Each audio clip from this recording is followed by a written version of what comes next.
से भी खुदाई शुरू कर देनी चाहिए। 45 डिग्रीज नॉर्थ से। दूरी कितनी होगी सर? 300 मीटर है और 20 फीट खुदाई के बाद में हम लोग टनल का काम शुरू करेंगे। ठीक है भाई लोगों, जल्दी जल्दी काम करो, उसके बाद टनल की तरफ भी काम करना है।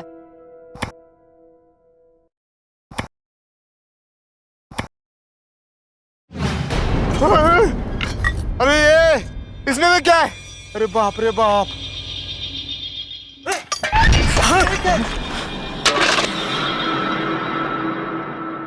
ए, ये क्या लगा रखा है? काम क्यों रोक दिया? अरे साहब अभी हमको काम नहीं करने गए। साहब देखो साहब, इसको अभी हमको काम नहीं करने का है साहब, बस। अरे घबराओ मत, कुछ नहीं होगा। अरे नहीं होगा साहब हमसे। अब अभी अरे ऐसी साइट पे सब होता रहता है। साहब मेरी बात तो सुनो। कुछ नहीं साहब, हम सुनेगा बहुत हो गया, कुछ नहीं बात। अरे यार तुम लोग समझने की कोशिश नहीं करो ना। साहब, नहीं होगा साहब। भैया हुआ क्या? कुछ नहीं सर, ह्यूमन स्केलेटन निकला है। क्या? अभी हमको यहाँ पर काम नहीं करने का है साहब। अब नहीं होगा साहब। अरे हमने मुर्दों को जगा दिया है साहब, अब वो हमें छोड़ने वाले नहीं है। गांव में कहर होने से कोई नहीं बचा पाएगा साहब। कैसी बातें कर रहे हैं आप लोग? ऐसा कुछ नहीं होता। और माइनिंग और खुदाई के काम में इस तरह की चीजें होती रहती हैं। इसका मतलब ये नहीं कि हम लोग डर कर भाग जाएं और काम बंद कर दें। काम बिल्कुल बंद नहीं होगा। ठीक है?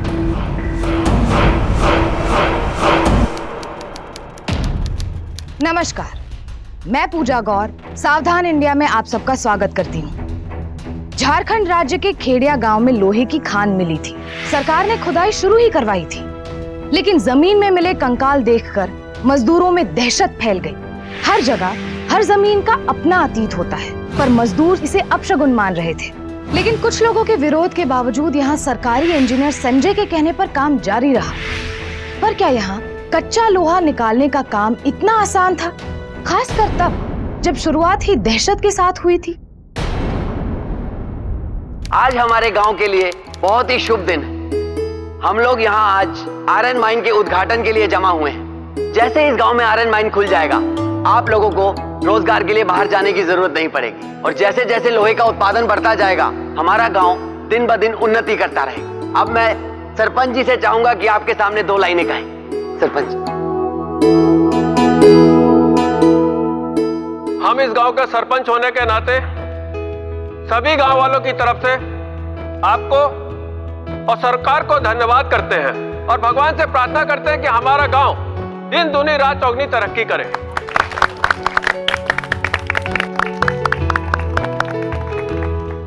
और अब मैं इस माइन के chief engineer mister Sanjay ji से दरख्वास्त करूंगा कि वो नारियल फोड़कर इस आयरन माइन का शुभ आरंभ करें। संजय जी।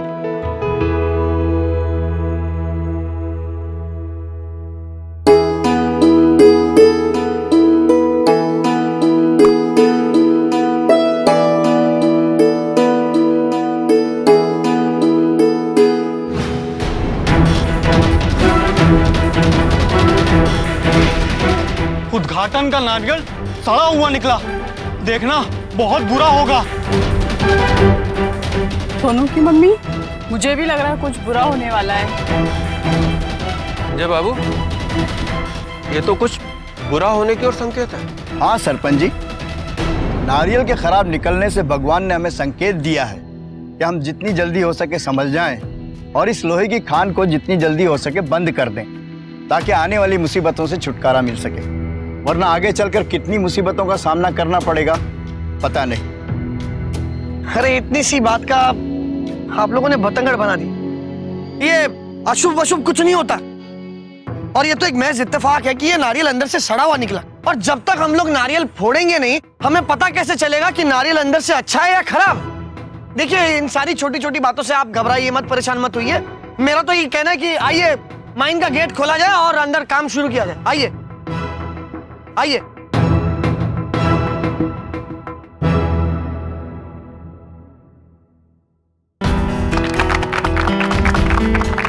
पहले हुए हादसों के बावजूद माइन के चीफ इंजीनियर संजय की कोशिशों के कारण माइन का उद्घाटन तो हो गया था, पर वहां कुछ ऐसा होने वाला था जिसकी किसी ने कल्पना भी नहीं की थी।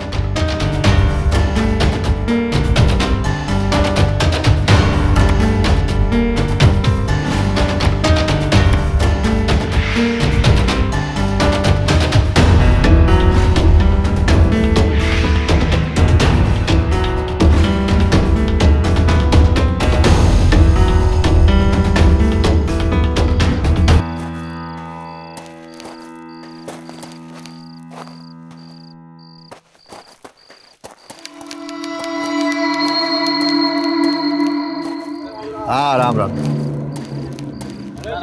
राम राम बेटा। हाँ राम राम बेटा। शुभ रात्रि साहब। शुभ रात्रि शुभ रात्रि। अब आप भी गेट बंद कर दीजिए और घर पर चले जाइए। जी साहब।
कौन है? कौन है यहाँ पे? सामने आओ। यहाँ तो कोई नहीं है।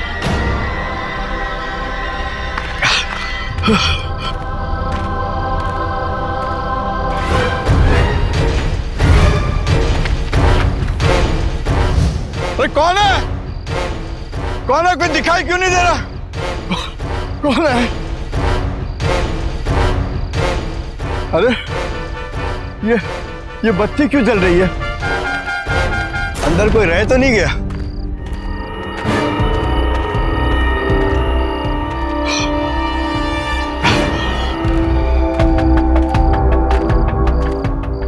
अरे ये लाइट को क्या हुआ?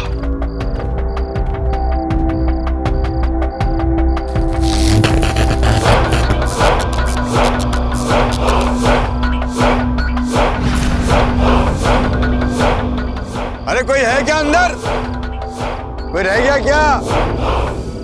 अरे कोई बोलता क्यों नहीं? सब तो चले गए थे।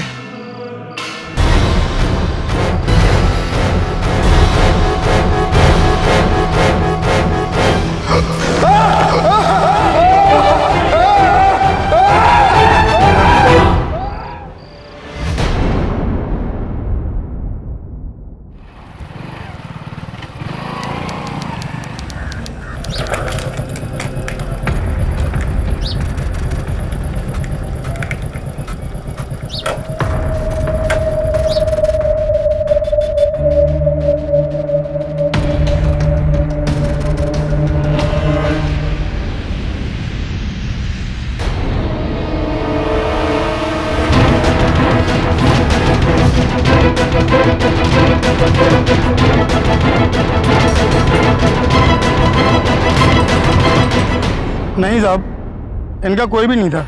शादी ब्याह भी नहीं किए। इनका जो भी रिश्ता था गांव वालों से ही था। किसी से कोई दुश्मनी थी क्या? नहीं साहब, ऐसा कोई नहीं था। साहब, कत्ल का कोई ठोस सबूत नहीं है। मुझे ऐसा लगता है कि इन्हें जमीन में ऐसे ही जिंदा गाड़ दिया था, जिससे इनकी दम घुटने से मौत हो गई। गोपी, सवाल ये उठता है कि कोई इनका इतनी बेरहमी से कत्ल करेगा ही क्यों? खैर, आगे की जांच के लिए इस लाश को पोस्टमार्टम के लिए भेज। Okay sir. और हाँ इंजीनियर साहब, पुलिस की कार्रवाई के लिए ये माइन आज के लिए बंद रखना होगा, बुझ रहे हैं? इस सब बात के पीछे कोई और ही बात लग रही है इंस्पेक्टर साहब। जब से इस माइन का उद्घाटन हुआ तब से रोज कोई ना कोई गड़बड़ हो रही है। पहले नारियल खराब निकला और उसके बाद जमीन की खुदाई हुई तो उसके अंदर से मरे हुए आदमियों की हड्डी, और अब ये माइन के चौकीदार की इतनी दर्दनाक मौत। ये सब इस बात की ओर इशारा कर रहे हैं कि जरूर माइन के अंदर कोई बुरी ताकत है। हम तो पहले ही बोले थे, अगर इस जमीन पर माइन बनी और खुदाई का काम शुरू हुआ तो खान में काम करने वाले मजदूरों पर और गांव वालों पर कहर टूटेगा। संजय बाबू, मेरी सलाह मानिए तो माइन में काम बंद करवा दीजिए। माइन में काम बंद होने के बाद ही ऐसे हादसों पर रोक लगेगी।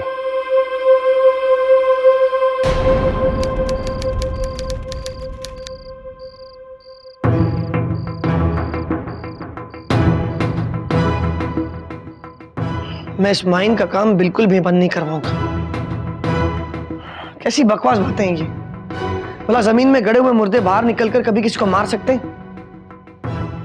कैसी गंदी सोच है इन लोगों की।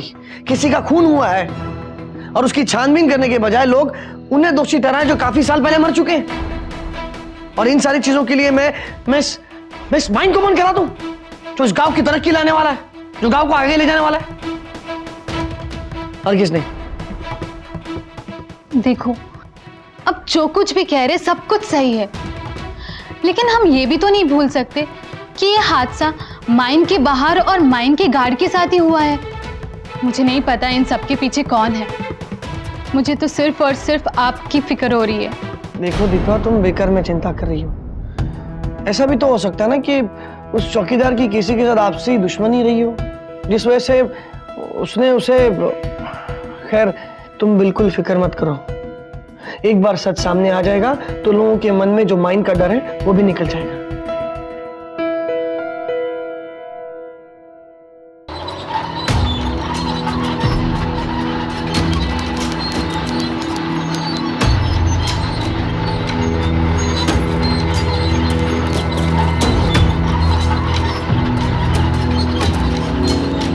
क्या हुआ? साहब हमको काम नहीं करने का साहब। क्या हो गया अचानक? खुदाई का काम करके भूतों को जगाना नहीं चाहते साहब। मेरा छोटा सा परिवार है साहब, और मेरा पूरा परिवार सिर्फ मेरे भरोसे चलता है, और बच्चा भी अभी छोटा है। अगर मुझे कुछ हो गया साहब तो मेरे बच्चे का और उसकी अम्मा का कौन ध्यान रखेगा साहब? इसीलिए माफी चाहते हैं बस। पागल तो नहीं हो गए तुम लोग? और ये क्या फालतू की बातें लगा के रखी? किसी को कुछ नहीं होने वाला, कोई नहीं मरने वाला। अपने अपने औजार उठा और काम पे चलो। चीफ इंजीनियर हूं मैं यहाँ पे, और ये मेरा ऑर्डर है कि यहाँ पर काम बंद नहीं होगा, मतलब बंद नहीं होगा। उड़ाओ औजार, चलो आप अपने काम पे।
नमस्ते सर।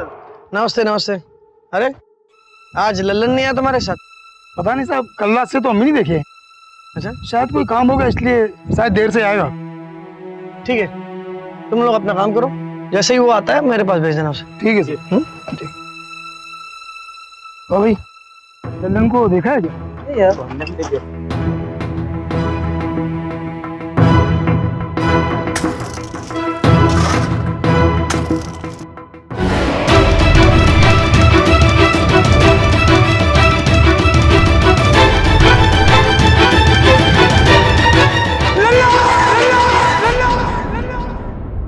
ले आओ आराम से। लेटा यहाँ। हमको तो लगता है दादू जी आप ठीक ही बोल रहे थे। इस माइन से जुड़े लोगों का एक के बाद एक खून हो जाना आपकी बातों को सच साबित करता है। मुझे इन सारी बातों पर यकीन नहीं है, क्योंकि इन सारी चीजों के पीछे भूत प्रेत आत्मा, उनके अलावा और भी कोई हो सकता है जो हमें फिलहाल नजर नहीं आ रहा। और इन सारी बातों पर विश्वास करने के बजाय हम सब लोगों को एकजुट होकर उस मुजरिम को ढूंढना होगा, क्योंकि जब तक हम इन सारी बातों पर विश्वास करते रहेंगे, कोई ना कोई हमारे इस विश्वास का गलत फायदा उठाते रहेगा और इस तरह की घटनाएं हमेशा होती रहेंगी। भविष्य में ये लोहे की खान इस गांव में तरक्की लेकर आएगा, और जो इस तरक्की के खिलाफ है वही इन सारी चीजों का जिम्मेदार है। संजय बाबू, गांव की तरक्की के आगे कोई भी नहीं है। बच्चे से लेकर बूढ़ा तक हर आदमी गांव के भला चाहता है। देखिए, कोई सबूत न होने की वजह से हमको भी अब यही लगने लगा है कि इन सब हादसों के पीछे कोई दूसरी ही शक्ति का काम है।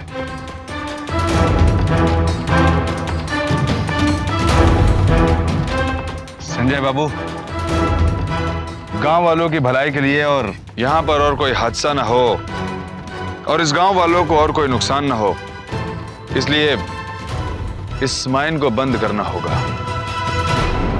हम इसमें परमानेंटली ताला लगा देंगे। देखिए इंस्पेक्टर साहब, आप जो कुछ भी कर रहे हैं वो सही नहीं कर रहे हैं।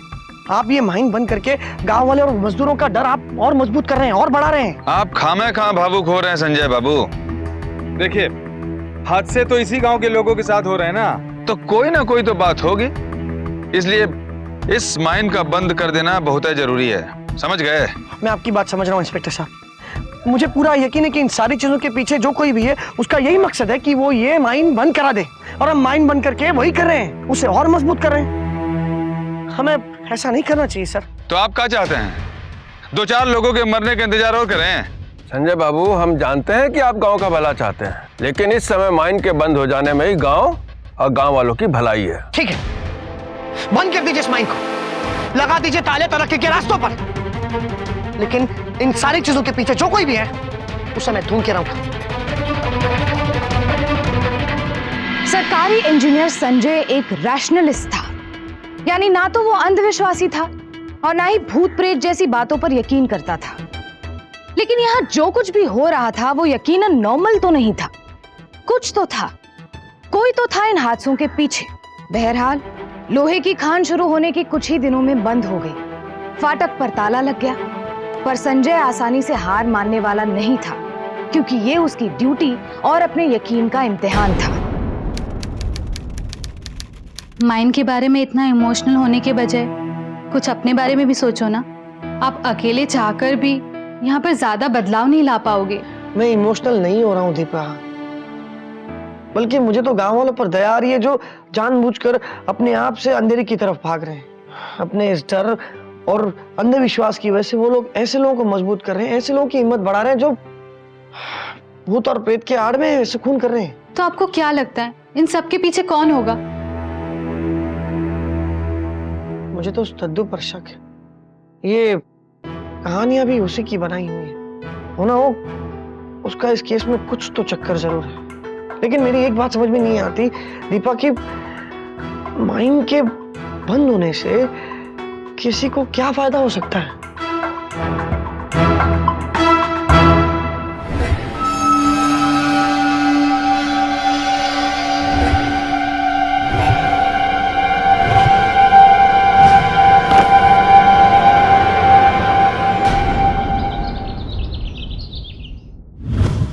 इतना बड़ा ताला अपने आप कैसे टूट सकता है? इसका मतलब है कि माइन का भूत माइन से बाहर आ गया है। अब तो हम लोग गांव में भी सुरक्षित नहीं है। हमसे बहुत बड़ी गलती हुई जो हमने माइन में काम शुरू करवाया। हे भगवान, हम गांव वालों की रक्षा करना, कृपा करना हम पर।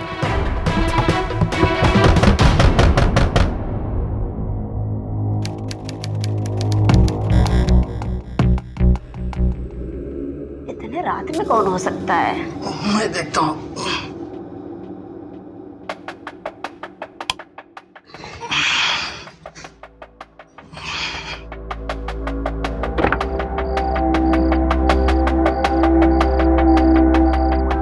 कौन है? कौन है? कौन है? तेरे रात में कौन आ गया?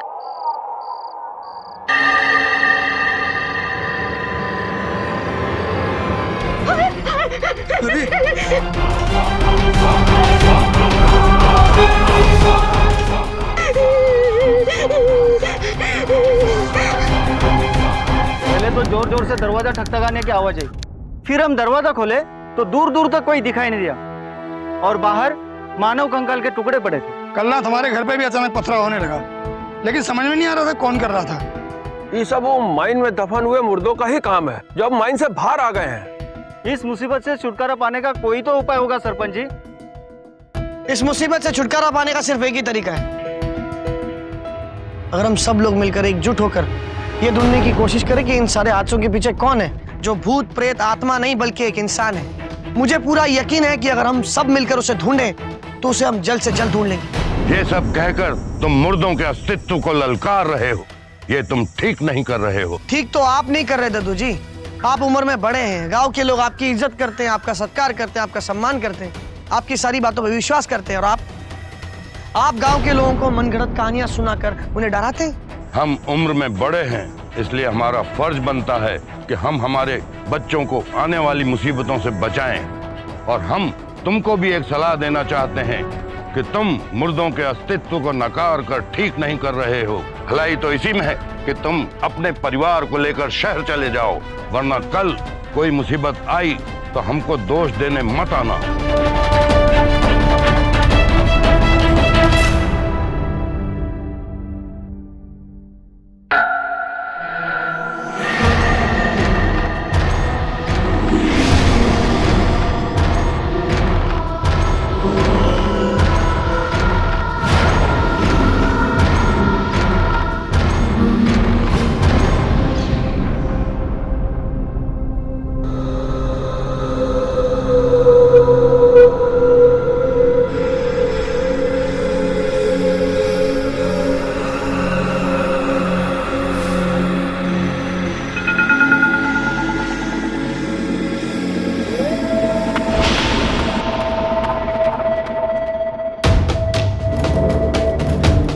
कौन है वहां?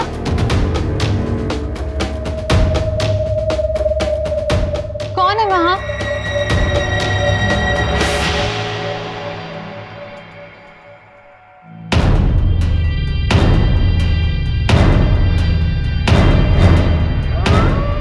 संजय, संजय तुम हो? दीपा कहाँ हो तुम? अरे ये क्या, हमारे घर में बिजली नहीं है, लेकिन बाहर के तो सभी घरों में बिजली है, तो हमारे ही घर में अंधेरा क्यों? पता नहीं, बिजली अभी अभी गई। अच्छा आओ।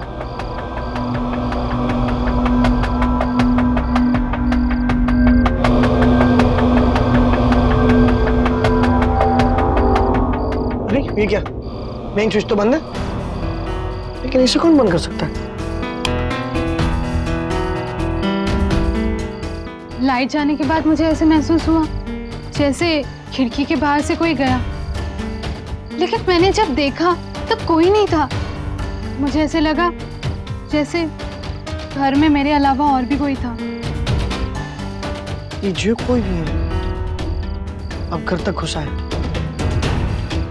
तुम फिक्र मत करो, मैं जल्द से जल्द पता लूंगा कि आखिर ये है कौन।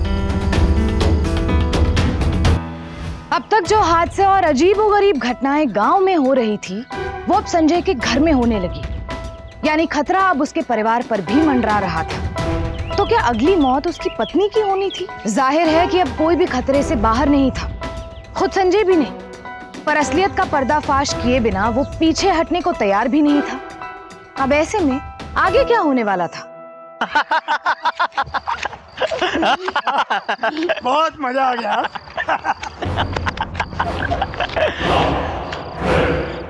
ये चलते चलते कहाँ गए भैया? ये तो भूतिया माइन वाला रास्ता है। चलो निकलते यहाँ से। इतनी टकटकी बांध के क्या देख रहे हैं? लोहे की खान की तरफ देखो जरा।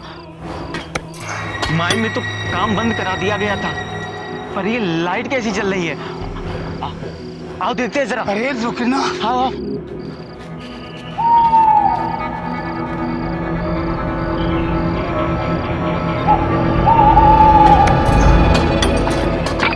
सी आवाजें सुनाई दे रही है भैया। हाँ बिल्लू, हाँ चलो निकलते हैं यहाँ से। हाँ बिल्लू,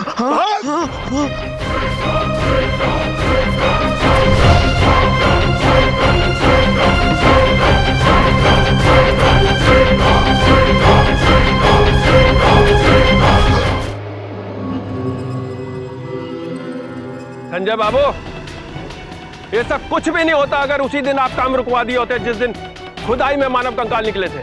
लेकिन आपकी जिद की वजह से हम गांव वालों के ऊपर कहर टूट पड़ा है। गांव में एक के बाद एक हो रही मौतें रहस्य बन चुकी थी। गांव वालों की नजर में ये मुर्दों को छेड़ने का अंजाम था।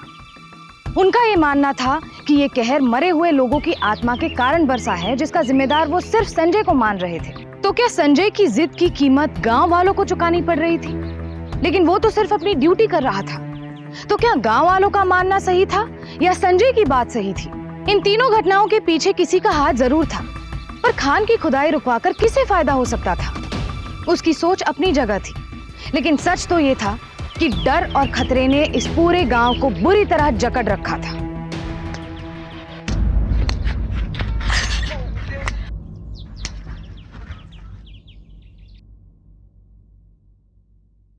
सोनू, उधर मत जाओ। अरे मैं अभी आया।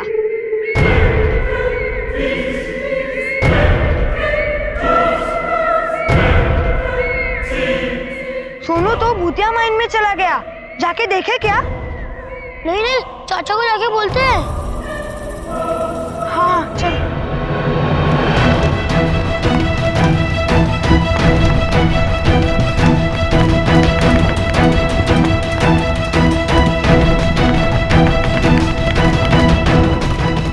चाचा, वो सोनू ना खेलते खेलते भूतिया माइन में घुस गया। क्या? हाँ चाचा। चलो चलो, देखते हैं। हाँ।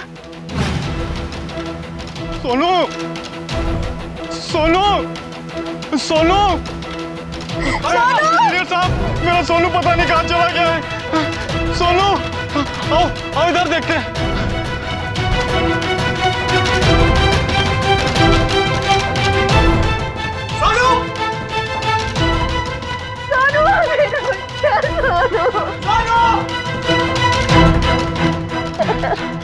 चलो चलो उधर देखते हैं। हाँ सोनू।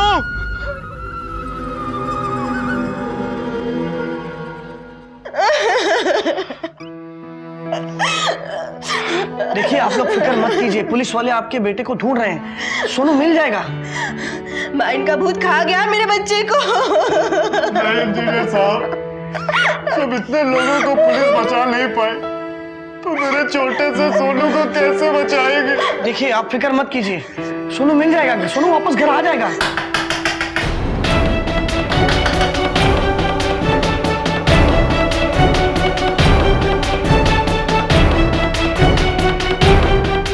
सोनू, सोनू, सोनू, सोनू नहीं मेरे बच्चे, क्या हुआ सोनू? सोनू, सोनू, क्या हुआ मेरे सोनू? साहब, हम इस गांव में एक दिन भी नहीं रहेंगे साहब। हमने अपना एक बेटा खो दिया है, अब दूसरा बेटा नहीं खो सकते। हम यहाँ से चले जाएंगे कल सवेरे ही। अब हम यहाँ नहीं रह सकते। अब कल रात सोनू और उसके परिवार के साथ में जो घटित हुआ है, उसे देखते हुए हम ये फैसला लिए हैं कि हम अपने परिवार समेत पूरा गांव आज रात तक खाली कर देंगे। अब बगल के गांव रामबाग में जाकर रहेंगे, जो अभी वो गांव खाली पड़ा है, और वहां जाके हम फैसला लेंगे कि हमें आगे क्या करना है। आप लोग हमारी बात से सहमत है ना? हाँ सहमत है। सहमत है।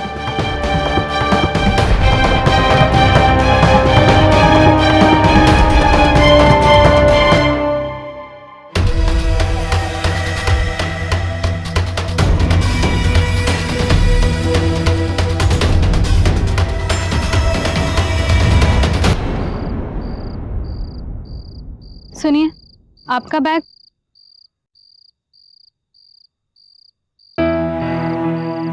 सुनिए, आपसे जितना हो सका आपने किया। एक हद के बाद आप भी क्या कर सकते हो? आप उन्हीं की मदद कर सकते हो ना, जो अपनी खुद की मदद करना चाहते हैं। आप इस लड़ाई में अकेले हो, मेरी बात समझने की कोशिश कीजिए। अकेले ही सही दीपा, लेकिन डर के खिलाफ ये लड़ाई में लड़कर रहूंगा। जिन्हें ये गांव छोड़कर जाना है वो चले जाए, लेकिन मैं जब तक माइन में काम फिर से नहीं शुरू करा देता, जब तक असली मुजरिम को नहीं पकड़वा देता, मैं यहाँ से हरगिज़ नहीं जाऊंगा। मुझे समझ नहीं आ रहा है, आपको क्यों समझ में नहीं आता? मेरी बात को समझने की कोशिश करो दीपा, मुझे कुछ नहीं होगा। फिलहाल मेरा साथ कोई नहीं दे रहा, लेकिन मुझे तुम्हारे साथ की सख्त जरूरत है। इसलिए मैं चाहता हूँ कि तुम यहाँ से शहर चली जाओ, ताकि मुझे तसल्ली हो कि तुम वहां पर सेफ हो और यहाँ पर मैं ये लड़ाई बेफिक्र होकर लड़ सकूं। और आपकी सेफ्टी उसका क्या? पूरे गांव में आप अकेले रहोगे? मुझे कुछ नहीं होगा दीपा, कुछ नहीं होगा, फिक्र मत करो। गांव खाली हो रहा था। संजय अपनी जान का जोखिम तो ले सकता था, लेकिन अपने परिवार को खतरे में रखना उसे सही नहीं लगा। इसीलिए उनकी सुरक्षा के मद्देनजर उसने अपनी पत्नी दीपा को गांव से बाहर शहर भेज दिया। अब उसे डर का सामना अकेले करना था, अपनी हिम्मत और विश्वास के दम पर, क्योंकि खतरा अब किसी भी वक्त सामने आ सकता था।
ये तो ताजा लोहा है, लेकिन अगर माइन बंद है तो ये ताजा लोहा यहाँ कैसे है?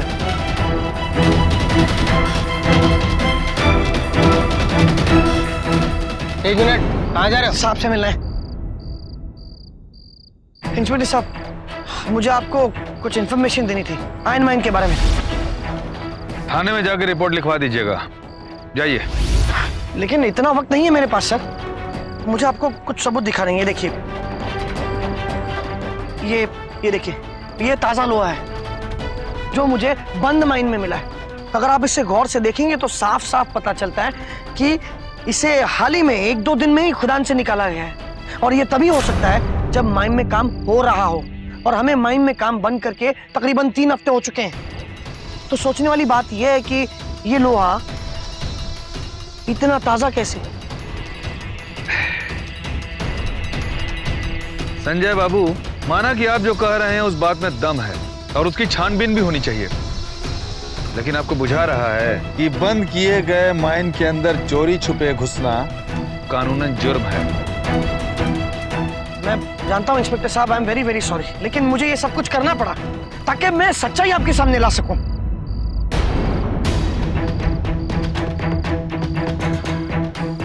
बंद करने के बावजूद माइन को चालू रखना और ये जो सारे मर्डर हो रहे हैं उसका कोई सीधा संबंध तो है नहीं। चलिए माना कि हमने माइन चलाने वालों को पकड़ भी लिया, तो भी उन पर खून साबित कर पाना बहुत मुश्किल होगा। इंस्पेक्टर साहब, मेरे पास एक आइडिया है। अरे आप लोग शांत हो जाइए, शांत हो जाइए। एक इंस्पेक्टर साहब, आपके कहनुसार हम सारे गांव वालों को यहाँ वापस ले आए हैं, लेकिन आप ऐसा कौन सा उपाय निकाले हैं जिससे कि अब गांव में हादसे नहीं होंगे? देखिए सरपंच जी, आप सब लोगों के गांव से चले जाने के बाद हमको बड़ी चिंता हुई, इसलिए हम एक ज्ञानी महाराज के पास गए और उनको उस माइन के भूत के बारे में बताया। तो उन्होंने हमसे कहा कि अगर गांव के सारे लोग इकट्ठा होकर महायज्ञ करें तो इस गांव से और उस माइन से भूत प्रेत का साया हमेशा के लिए खत्म हो जाएगा। ये तो बहुत अच्छी बात है। अरे हम और पूरा गांव आपके साथ में है, क्यों भाइयों? हाँ, हम आपके साथ में हैं, हम आपके साथ हैं। तो ठीक है, यज्ञ करवा देते हैं।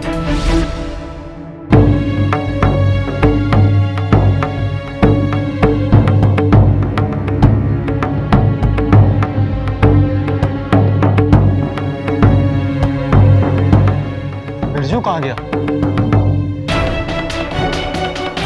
यही तो था, पता नहीं कहाँ चला गया।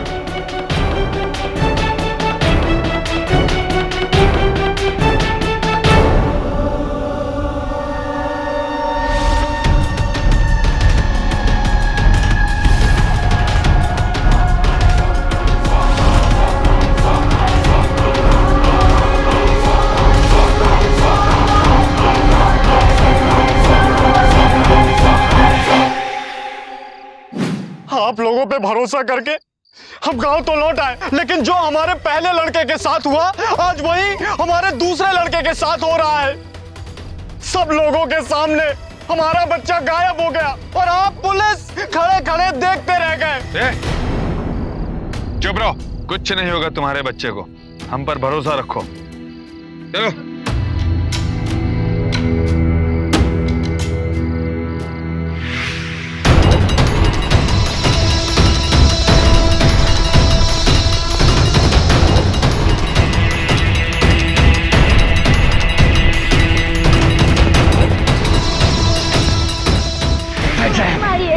हमको छोड़ दीजिए, हमने कुछ नहीं किया है, हमको छोड़ दीजिए।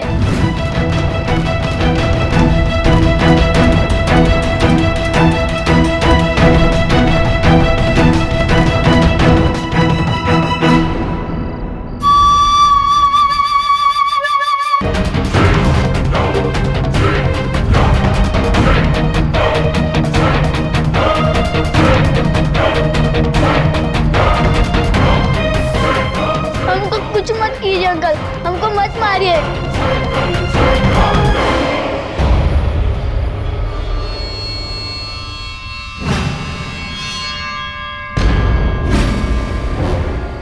विनय, तुम?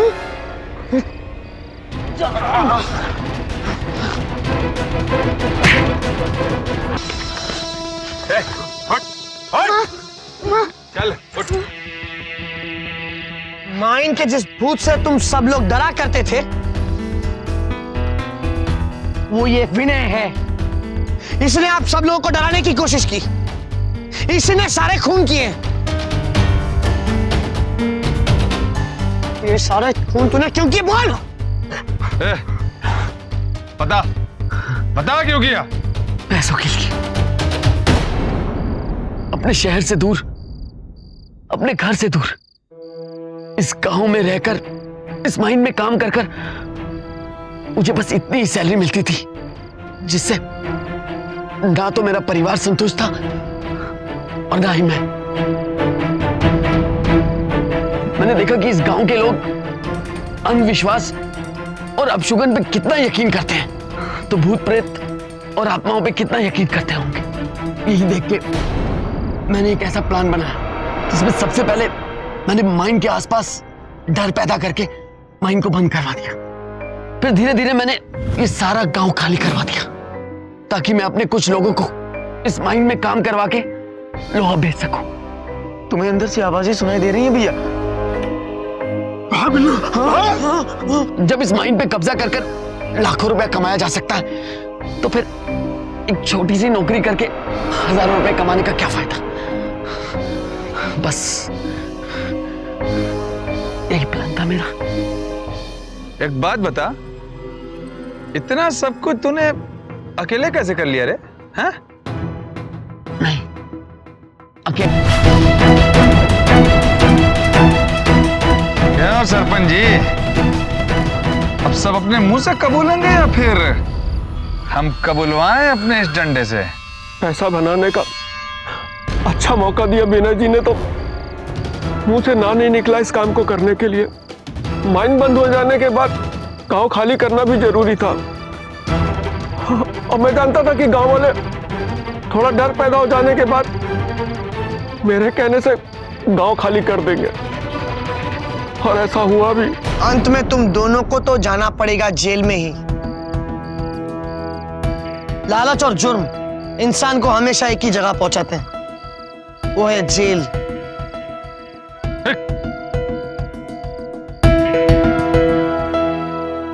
Thank you Sanjay Babu.